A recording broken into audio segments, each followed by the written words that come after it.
Welcome to the haphazard train wreck that is all about the Pony Comics panel.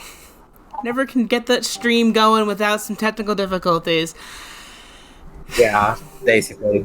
I don't want to risk ruining everything by actually physically checking the stream myself, but I'm told that we are actually working.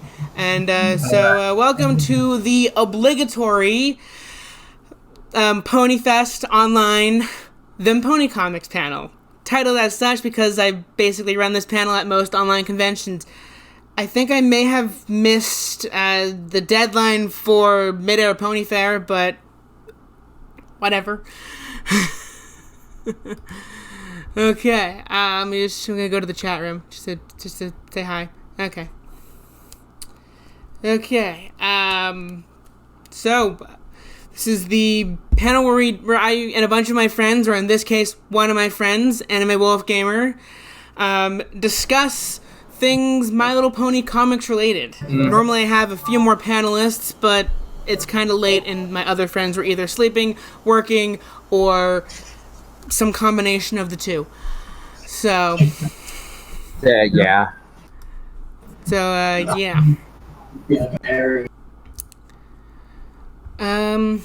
So, anime. Mind getting closer to the mic so I can... Yes. Okay. I can be here clearly, right? Oh, now we're live. Okay. I got my 30-second warning and then I started talking. So, in case we weren't on Twitch at the time, or whatever they're streaming to, I think it's Twitch. Welcome to All About Them Pony Comics panel. In this case, it is the obligatory PonyFest Online All About Them Pony Comics panel. I alter the title for every time I run this panel to make it just longer and longer. The longer the title, the better, because why not? I don't think we'll be at Mid-Air Pony Fair, but we did be at HAHcon every year, and we were at LooneyCon. But anyways, with some visual upgrades, we are here at PonyFest Online 2.0. I think. I don't want to risk messing with my internet by checking to see if we're actually live, but I'm told we are. Normally I have a couple more panelists, but today I could only get a hold of my friend Anime Wolf Gamer, but unfortunately I couldn't get Discord to work to show his image next to me, so I just have a still image for him, but at least you get to see my ugly face. So yeah. Welcome to the panel. So, Anime, you there? Yes, I'm here. I don't have any more information. Okay, well, Anime is currently in the process of making a My Little Pony IDW comic dub, but change the image. What image? Sorry, I'm looking back at the chat and I shouldn't, because it's gonna just throw me off. So yeah, I'm hoping that we're working. Okay, I review the MLP comics on my YouTube channel, ComicSansPony, in a show I dubbed My 2 Bits. And although I haven't had a review in a while, I'm gonna get through them eventually. So, I figured. I'm gonna ask this something. Okay. So, anime.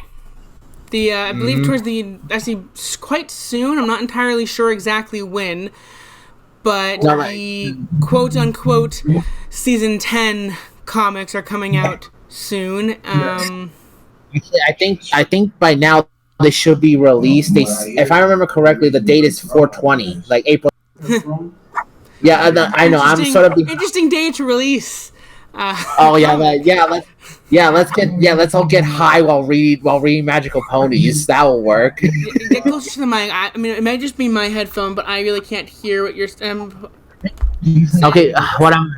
Okay, what I'm saying is that let's release it on the day where everyone gets high. Everyone who reads the comics will go on a magical color ride. Although we are at a family-friendly convention, so let's move away from the 420 jokes. Yeah. Don't want to get in trouble with the online. Yeah, I know. Staff. So sorry about that. Let's get back to being family-friendly. So with the season 10 coming to the comics, what do you think that they're what do you want them to explore? I think they're already going to be exploring Zeccora's homeland in like the first arc. Zebra's homeland. Yeah. Yeah, that's exciting. I'm hoping for like a map, like to see where it is in relation to Equestria. Because if it's really far away, I can get that there was no zebras for the entirety of the show except for Zeccora. Yeah, there's like right next door. Why weren't there more zebras? I'm pretty sure the reason for that is they really didn't have any time. I mean, I think they said in themselves they wanted to do it, but unfortunately, I think season 8 was sort of like they drifted plans from that or something. Which even then, I kind of wish they included a zebra minor character in there with the Student 6. Yeah, they should have had more zebras at Magic School or Friendship School. Sorry, there was definitely not a good showing at Friendship School. Yeah, technically they should have had at least a little bit more creatures joining in that school. Like hell, even backgrounds would have been nice. Yeah, I know, but it was the last season. They already were introducing a lot of characters, so I can understand why they wouldn't include that. But hopefully, the season 10, quote unquote, season 10 comics do the Zebra Homeland justice. I'm excited to see a map because I want to know where.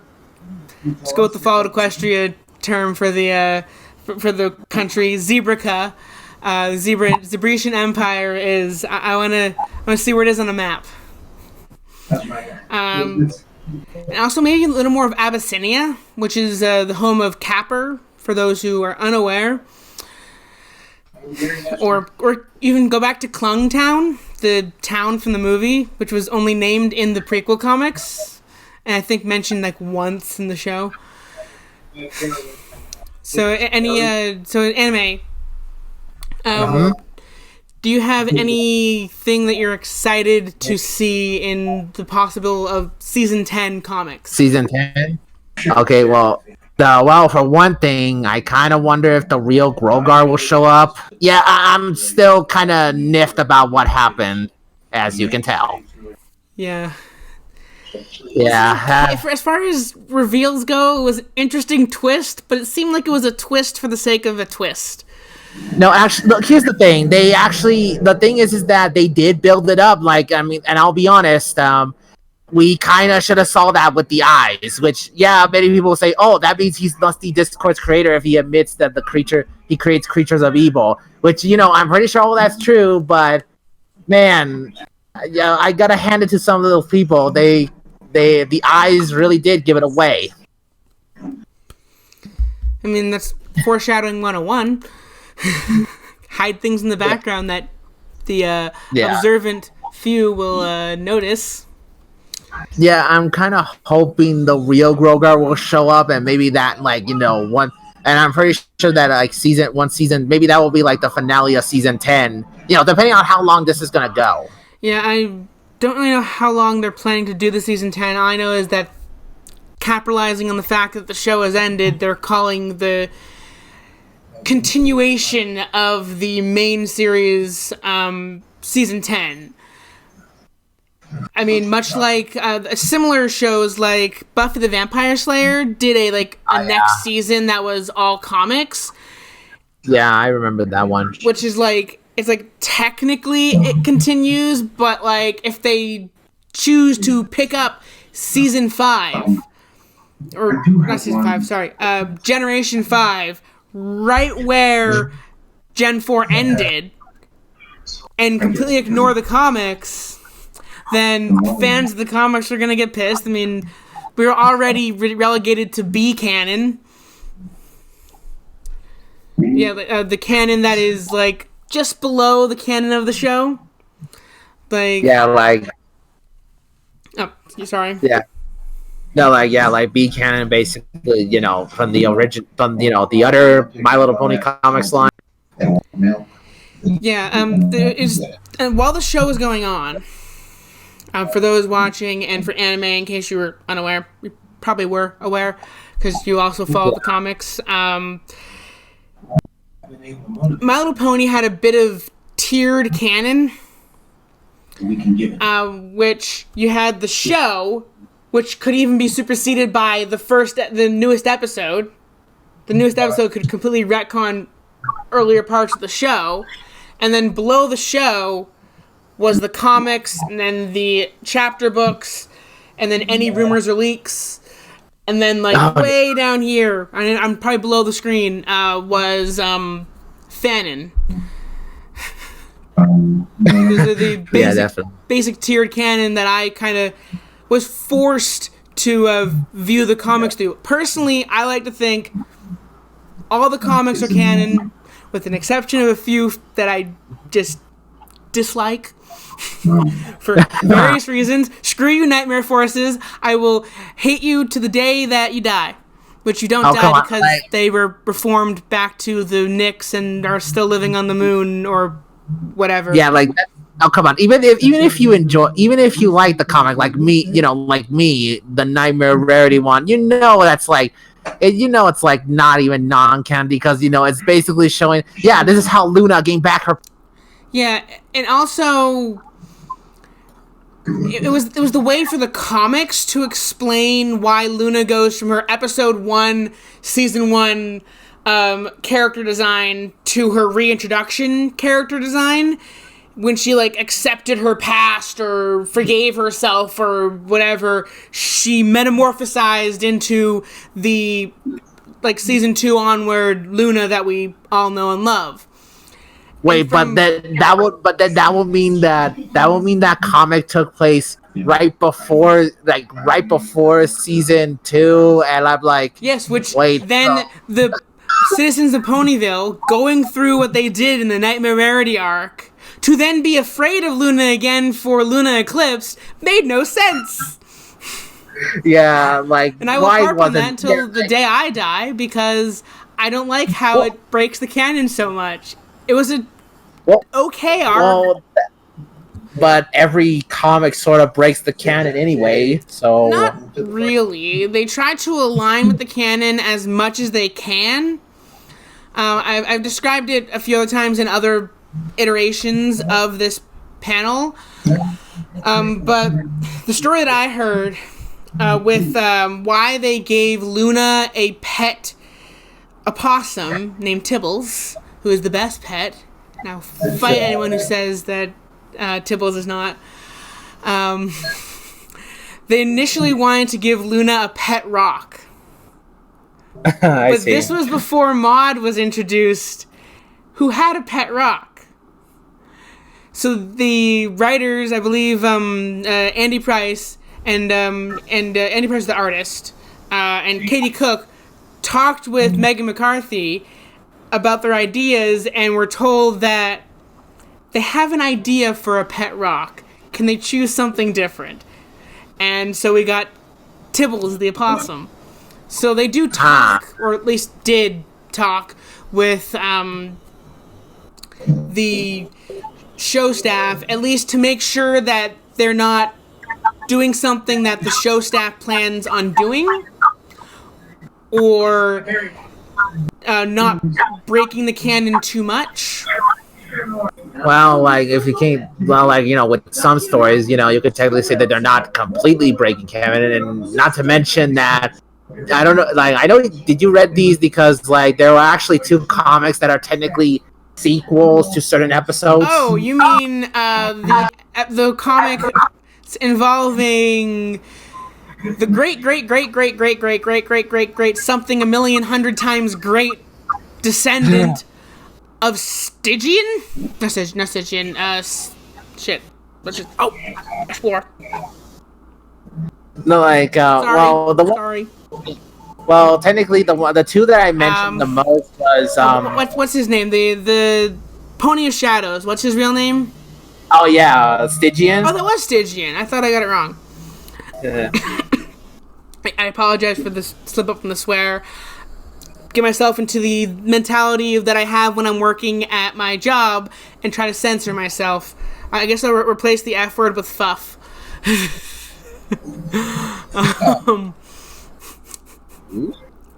Anyways, there's like a 2 or 4 comic long arc where the great times something great descendant of Stygian was trying to like erase all mentions of the Pony of Shadows to somehow prevent his return, which wouldn't you want people to know about it so they know not to break the spell, so they know not to bring back the Pony of Shadows? Well, too late on that. Which ultimately led to the plot of the episode involving the Pony of Shadows, which at the end of that comic arc, they had a bunch of antiques and random books like fall into like this barrel that was then capped and marked as that random draw barrel that Sunburst would eventually buy. And one of those books was Star Swirl's like journal or whatever that led to the episode plot. My biggest issue, and I feel like I come back to it every single time I run one of these panels with that arc. We always bring up the Rarity arc. We always bring up this arc. I'm not sure why they are hot button topics, but I guess they are. Yeah. I personally don't think Stygian would have had enough game to have descendants before he became the Pony of Shadows. I'm trying to keep that as PG as possible.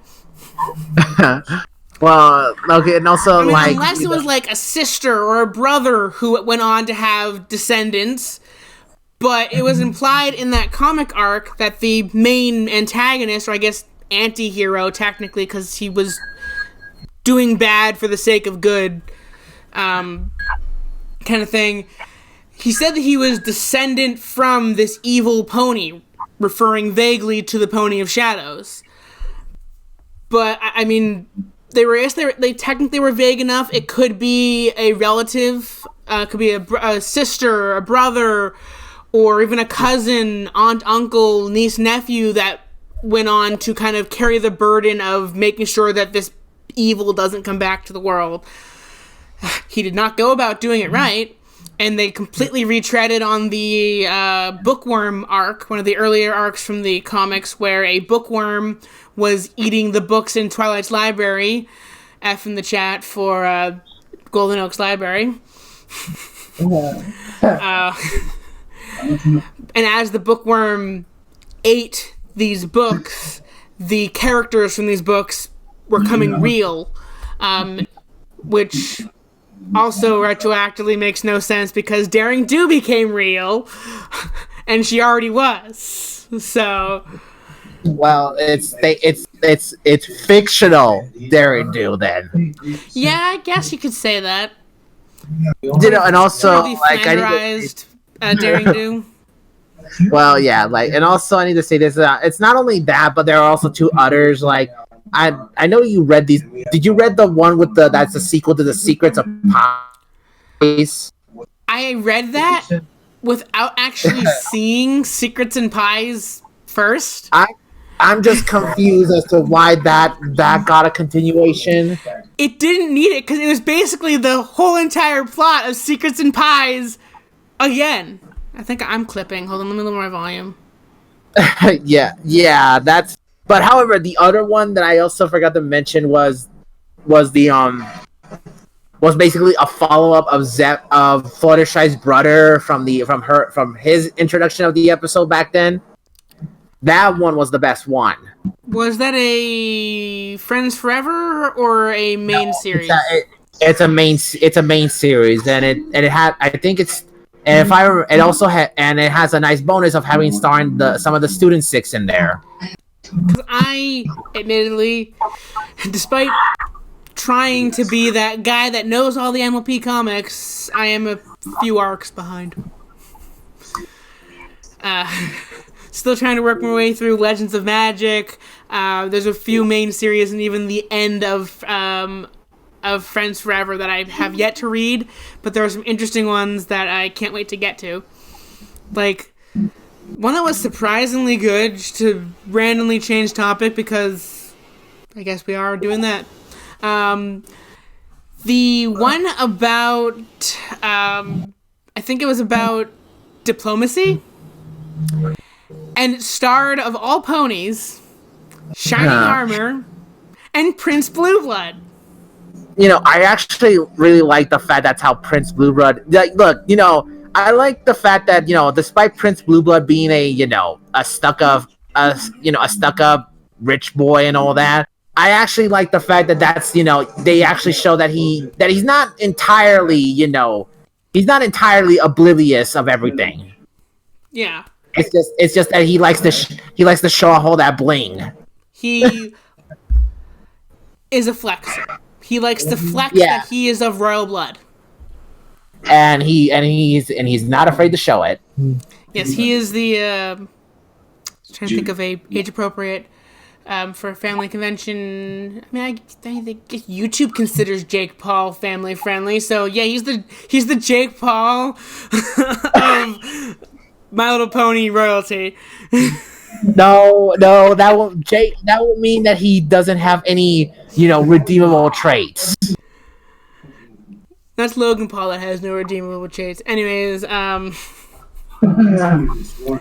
opinions of controversial YouTubers aside. So back to the topic we were discussing, but keep diverging from. Things you want to see in season 10. Well, for one, since I'm hoping that, like, if the first arc is like, you know, Applejack with three other characters by her side for an arc, I'm hoping they do that for each of the main six. I'm totally down for, you know, like, by this point after the correlation, Twilight and all her friends are, not correlation. Yeah, that's like coronation. I mispronounced it, but words. Yeah, but after all that, Twilight and all her friends are going to be separate for a long while because they're going to be extremely busy with their own personal things and all that. I'm hoping that each arc would actually focus on a main six along with a few other characters that we saw from the final battle and all that. Well, isn't Tempest, Fizzle Pop, Berry Twist going to Zebraca? Yeah, like that's with Applejack and all that, and I'm hoping to see the other main six members having their own arcs with a lot of the other characters that we can see. Yeah, I'm personally excited for the first arc or comic. I'm not sure how they're going to structure it, whether it's going to be the 4 comic arcs or individual arcs per comic. Like if they're going episodic, and one episode of the show would be one comic, or if they're gonna do what they've been doing, anywhere from 2 to 4 comics per arc. I'm hoping for Zebraca. Like, obviously don't want them to completely, like, oh my god, Fallout Equestria is canon kind of thing, but it would be interesting if fanon creations like Zebraca from Fallout Equestria had some kind of influence on the Zebraca they're going to show. But at the same time, they've done a great job creating their own stuff and completely ignoring fanon. Because, like, for the longest time, an example, Vinyl Scratch. The fandom had Octavia and Vinyl Scratch living together, sometimes just being friends, sometimes being more than friends, other times being sisters. It kind of varied, but for the most part, they were living together in Ponyville. These two very different musicians. And though they had that canonized in the show, that Vinyl and Octavia lived together, well, they obviously didn't canonize the relationship, but they kept Vinyl mute. Probably because if any voice besides HAHcon came out of Vinyl Scratch, the fandom would riot. But it was interesting to not even attempt to give the character a voice. Because we make decisions. That in and of itself was a good contribution to ignore the fanon. So, though part of me wants there to be, like, revealed to be multiple tribes of zebras that have all different kinds of stripe patterns that mean something different or whatever. Like, you have ones like Zakora that are all about medicine. You have ones like look like more jaggedy, pointed stripes that might be fighting or something. That would be cool, but at the same time, if they rely too much on the fanon, it might lose people. Other things I'd like them to explore is more of yak culture. The yaks have grown on me. They were really annoying when they were first introduced, but especially with Yona. Let's be honest. Best yak. Being made a main character, more or less. The yaks and their various culture kind of grew on me. I'm still not a fan of Rutherford or whatever his name is, but maybe if they explore more yak culture, maybe show that Yakistan is more than just that one village.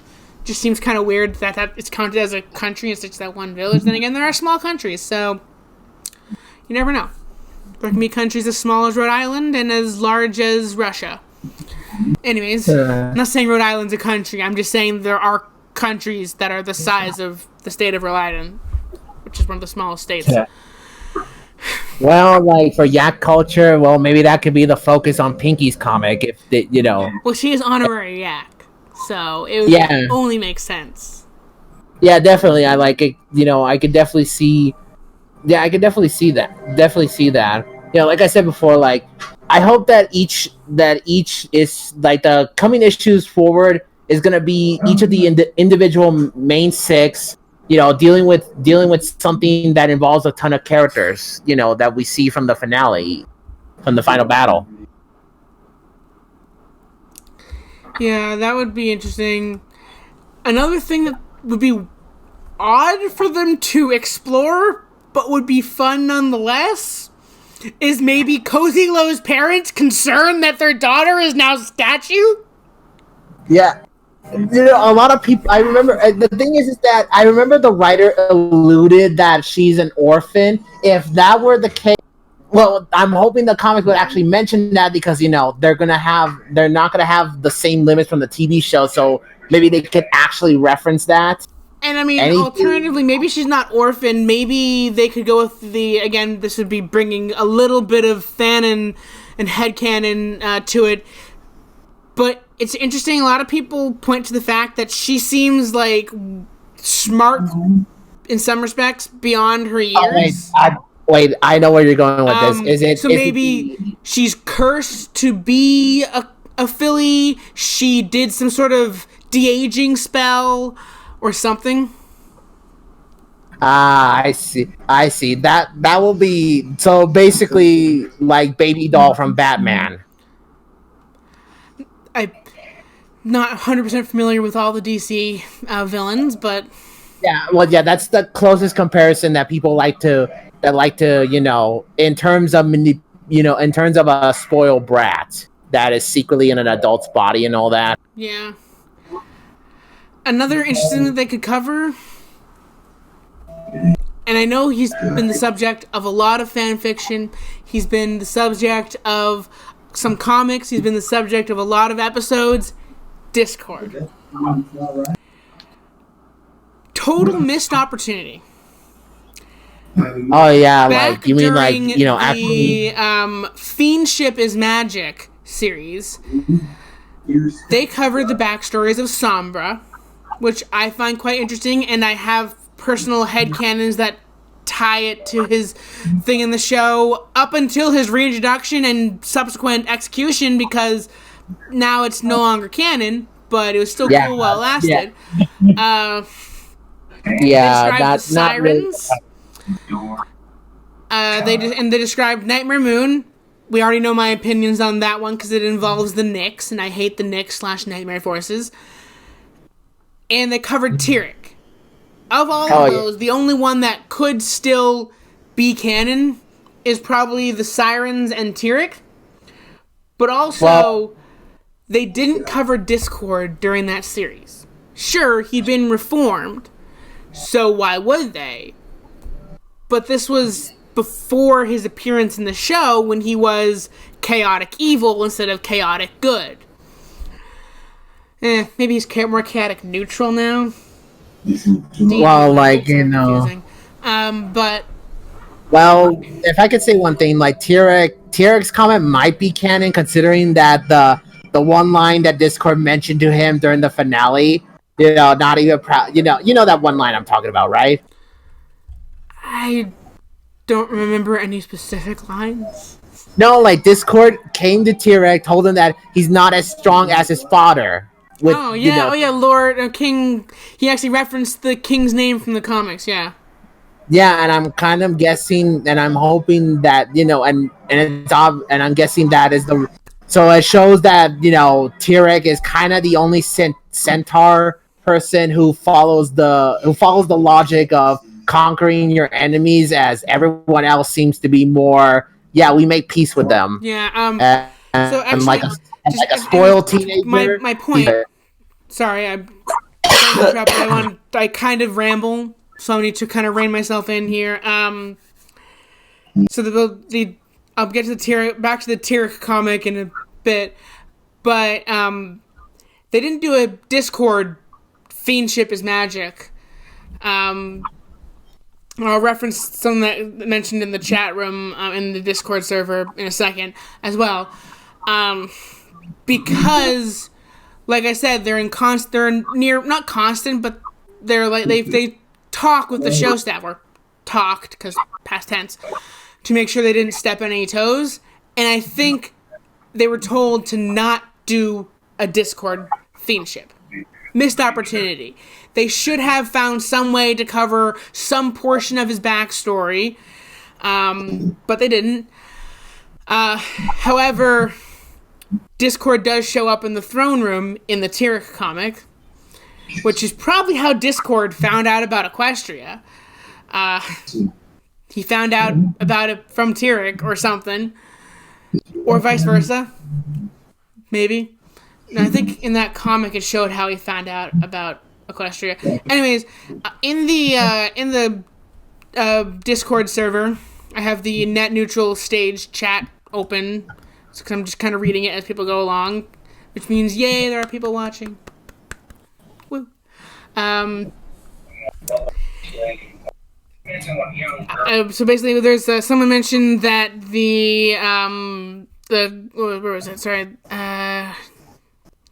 the Cosmos arc, or I think it was it was something like the Nightmare or something, where there was a bunch of reformed villains, kind of like making a Suicide Squad kind of thing. And it showed, it touched again on the My Little Pony multiverse, which is a whole another can of worms. Yeah. Reflections is a great arc, and it introduces the possibility of the My Little Pony multiverse. It is fantastic. Where apparently Discord isn't just omnipresent across all of the universes. There is actually other versions of Discord, which is just scary if you think about it. I mean, you had Captain Good Guy, I think, from the Reflections arc, from the Evil Equestria. And so, but another version of Discord was gender bent, and also his cousin, because I guess all the Discords across the multiverse are related. And Nightmare Nights. Thank you, Onyx Deadshot. Oh yeah, Nightmare Nights is actually pretty good. But Cosmos is the main antagonist of the Nightmare Knights arc. I haven't read it, but I've read bits and pieces of it. I've been meaning to get to it, but I'm almost I think 4 or 5 years behind in comic reviews, so reviewing the new stuff is difficult when I'm so far behind. Especially because I'm going comic by comic. I might change that in the future because it's taking way too long. But Cosmos? I thought, I guess it's Eris. I forgot what they called the Discord of another universe that was female and also had a pet Daybreaker on a leash. Kind of a weird universe. But apparently I'm thinking of 2 different arcs. This is what I get for not being 100% up on the comics before running a panel like this. Here's another thing I hope for season 10. Maybe they can pick and choose as many comics from the previous canon to make them canon. At least the ones that you could actually see that are, incorporated in the canon. Yeah. The reason I said that is because there's this one character, there's this the Rainbow Dash micro comic, the one where Double Rainbow and all that, where she gets kind of down on her luck because the cloud gremlins keep chucking her out of the sky. Yeah, so I don't know if you noticed this, but those cloud gremlins has been like an Easter egg throughout the entire My Little Pony comic line. Similar to, I think we mentioned this in the last iteration of this panel at LooneyCon. The comics have some background Easter eggs. My favorite being, personal favorite, the Watcher Pony. No mane, no tail, gray coat, binoculars for a cutie mark, pinstripe suit, and fedora. Is in the background of pretty much every comic drawn by Andy Price. I don't know if it had to be Andy Price and the Katie Cook pairing for art and story, or if it was just the stories he drew for. It eventually led to the one line that's a reference to Fringe, which the character itself is a reference to Fringe, in the arc that's a reference to Fringe, where he says there are more than one of everything, before the Reflections arc. 100% of the input, okay? The tactical side. But yeah, I really hope what would be cool, because I have an obsession with time travel and the multiverse. In season 10, another thing I want them to explore more, since they've covered it in a few things, like the Cosmos arc, which apparently is somewhat recent, as well as the thing with Discord's cousin, sister, other alternate version, self, Nightmare Knights thing, kind of touch upon not D&D, sorry, D&D on the brain, the My Little Pony multiverse. Much time on the phone with you. That was our plan. It actually would be interesting to maybe revisit the Reflections universe, the what I call Red Equestria, because it's a Fringe reference and the sky was red when they showed that part of the comic, so it's Red Equestria. Go back there, see how the newly reformed Egyptian-esque Luna and Celestia are doing. Maybe tie up some loose ends regarding the evil Sombra from that universe, former good King Sombra. Maybe bring him back from the brink or something. Or there's plenty of other alternate universes that were hinted at or joked about during the Reflections arc that would be great to revisit, like the more like a Frankenstein monster, like steampunk kind of universe, a universe where apparently Fluttershy was a Tyrannosaurus Rex. Okay. That happened. It was probably a Jurassic Park reference or maybe a Land of the Lost reference amid the Fringe reference laden arc. But there was apparently a universe in which Fluttershy exists as a Tyrannosaurus Rex. And I want to see more about that universe.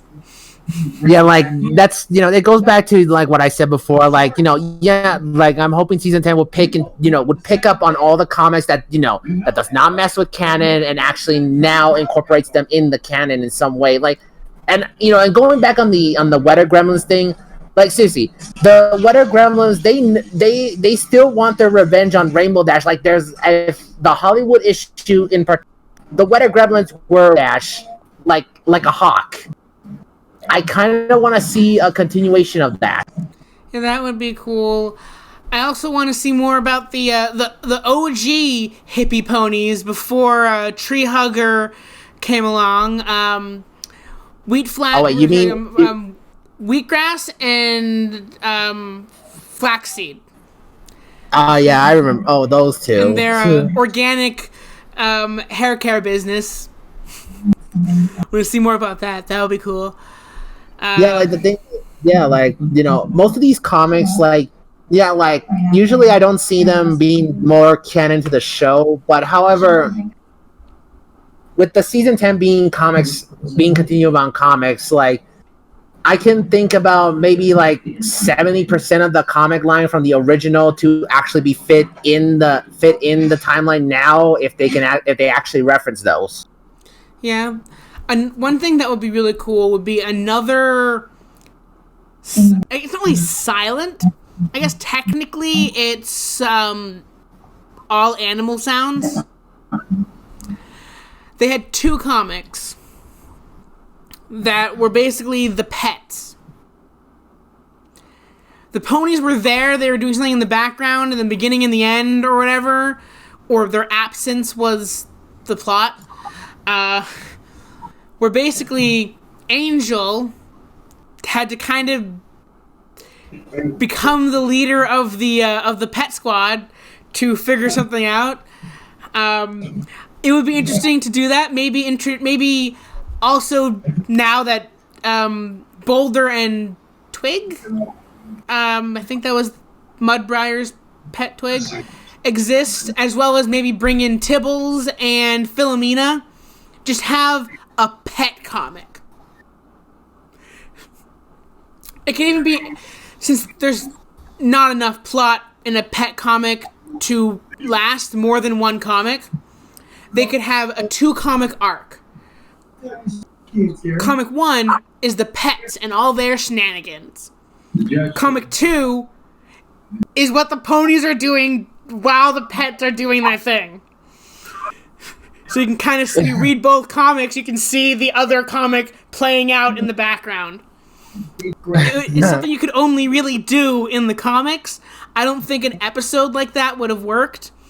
It would have been interesting. Episodes that are almost completely silent have worked in the past. There's an episode of BoJack where it's like almost completely silent. There's episodes of like Animaniacs or segments of Animaniacs that were silent and just music, and they still told an interesting story. So they could have done it, but I don't really know how well an episode like that would have been received.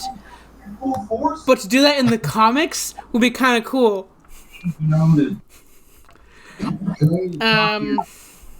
So what like.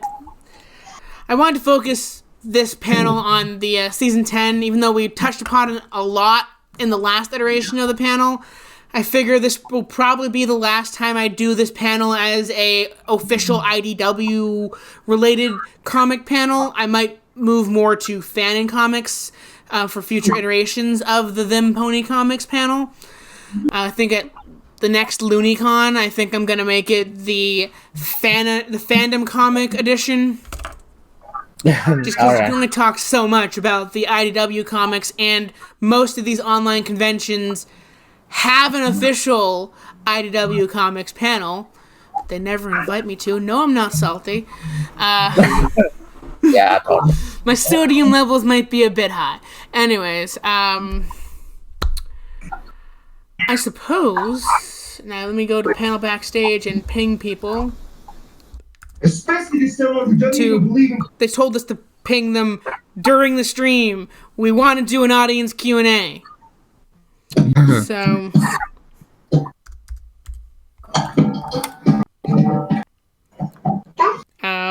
I want to do a audience Q&A. There's the neutral net. Net stage. Okay. Hopefully that's what they wanted regarding doing Q&A related stuff. So I guess people who are watching who want to ask my or Anime's opinions regarding something MLP, IDW, comic related, or I guess technically we could answer questions regarding fandom comics. I'm not an artist, so I don't make any fandom comics, but I read a fair few. So I can offer opinions on that as well. Guess for the rest of our time, for the next 10 minutes, we will field some questions.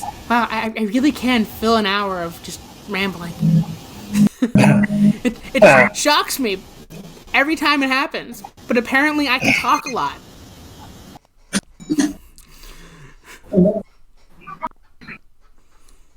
Who's this? Okay, the panel, I'm waiting for some questions. We're going to close out the stream with some questions. Again, not an artist. I don't work for IDW, but I can answer opinion-based questions. What was the comic arc that the show made non-canon that upset you the most? Well, Do Princesses Dream of Magic Sheep was actually a better version of Nightmare Rarity. Yeah, personally, let's be on. That's the reason why I just don't see the comics as canon because of that. There's another one. There was also, just in my opinion, that episode should have been episode 100, not the slice of life one. Whatever. I'm trying to think. There were I know there was a few. I can only imagine what you're going through. So there's Do Princesses Dream of Magic Sheep, which was a better, not perfect, but better version of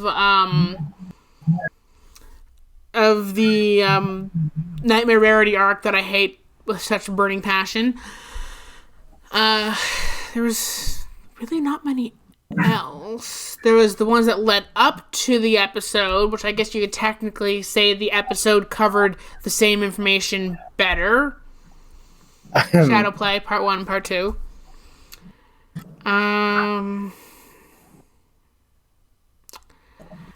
One of the Equestria Girls comics was literally a retelling of the Ponyville Confidential, except it used social media and a character known as Anonymous that everyone believed was actually Sunset Shimmer, her falling back on her ways, and got to have the temporary team up of Sunset and Trixie. Yeah, and much like Ponyville Confidential, it ended up being the CMC that was behind it, and there were a bit more harsher repercussions. And they're intentionally intentionally doing it. They were, but it wasn't just like they again got out of hand. But it was kind of a cyberbullying angle to it, and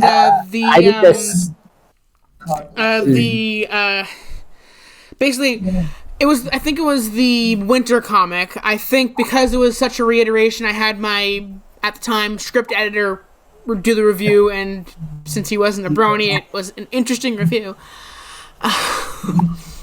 Basically, Sunset being welcomed into the Humane 7 now, hadn't experienced a true sleepover, apparently. completely ignoring the fact that there was a sleepover in my second Equestria Girls, where she was part of. But sorry, I need to say this now, man. Like it when they made it clear that this happened after the Rainbow Rocks. That is just so confusing. I think it was after Rainbow Rocks, or maybe it was before. I don't know. No, like they made it clear they decide to have sleepovers for every night of the week. Not sure how when I was in high school, I couldn't have a sleepover in the middle of the week, but okay. At each person's house, I think it was like Pinkie Pie, Rarity. I forget what the exact order. But they would always do something at the sleepover that at the time was all in good fun. Ha ha ha, this is so embarrassing. But Sweetie Belle, Apple Bloom, and Scootaloo, oh, maybe not Scootaloo because Scootaloo doesn't live with Rainbow Dash, would get the pictures or the personal pictures or videos taken from those nights and post it online on the My Stable, MySpace/Facebook equivalent, under Anonymous. And because of the color scheme picked, as well as the personal nature of some of the information, without evidence, they just turn their back on Sunset Shimmer. Bear in mind, it had better repercussions. Like the CMC really felt bad about it, especially after branching out from their friends and like exposing all these secrets from like everybody at CHS. And they were definitely punished going into their winter break and heartwarming. Sorry, they were definitely punished more so than they were shown punished in Ponyville Confidential. Same plot, different universe. I think the Equestria Girls did it better. Is that the truth? No, well, the thing is that they made it clear that I forgot the comment. I was about to answer you this. They made it clear that it was after Rainbow Rocks. You know, by the time where everyone just sort of like, Sunset Shimmer is cool. There's some continuity issues, sure, but I actually think I liked the Equestria Girls' take on the Ponyville Confidential plot versus actual Ponyville Confidential. Because of one key fact. It wasn't told from the perspective of the CMC. You had everyone else's perspective, and at the end it was revealed it was the CMC. And then they had flashbacks showing the CMC borrowing the cell phones to download the data, the embarrassing photos and videos, and such. Okay, yeah, but... Let's stop rambling for 10 minutes on one question. So if you have something to say, I'll let you say it, but then we'll move on to the next question. Okay, well, that I can understand, but I still find it bad for the fact that they made it clear that it was after Rainbow Rocks when it should have been before Rainbow Rocks when everyone is still being, wary of her, but that's just me. Another thing that I liked in the comics version and not the show version, they're both okay. Different time of year, but similar concept. I forget the name of the episode. It was in the last season. It was with that apple spirit. You mean the Great Seeding? Yes. I think it was the first micro-series comic. I think it was just first or second, maybe third micro-series comic. It was Applejack's micro-series. Oh, wait, you mean the Great Sasquatch? Yes, the Sasquatch episode. Episode comic. In the Sasquatch, it's basically the same kind of plot. Applejack, and to an extent Apple Bloom, get really obsessed with catching this mythical creature. The Sasquatch, during Heartswarming, whenever the Great Seeding was more harvest season. Especially, like, mega harvest season, if I recall correctly. And so it both involved them setting traps and failing to catch this creature, And in the show, by the way, spoiler alert, it was revealed to be Big Mac sleepwalking. In the comic, it was revealed to be Granny Smith in a very high-tech Sasquatch suit, like a la Scooby-Doo kind of thing. Only to reveal at the end that the Sasquatch does actually exist and Granny Smith is actually friends with said mythical creature. But both were good for different reasons. I just think I like the Sasquatch version better. I kind of like the episode's take on that one. Okay, then the only other question we got, unless people want to ask more questions, is what did you think of the new Equestria Girls comic shown in March? Oh dang! Yeah, I haven't. I don't think both of us haven't read that yet. I haven't read that. Like I mentioned, I'm way behind. I think I'm getting a 10. I was actually. Okay, we got to close down. I'm sorry. We're all right. Quickly, it would be nice to see the comic in season 10 maybe reform Chrysalis or Cozy Glow. That would be cool. Might feel a bit rushed. Okay, we gotta end. Bye, guys. Thank you to the people who showed up.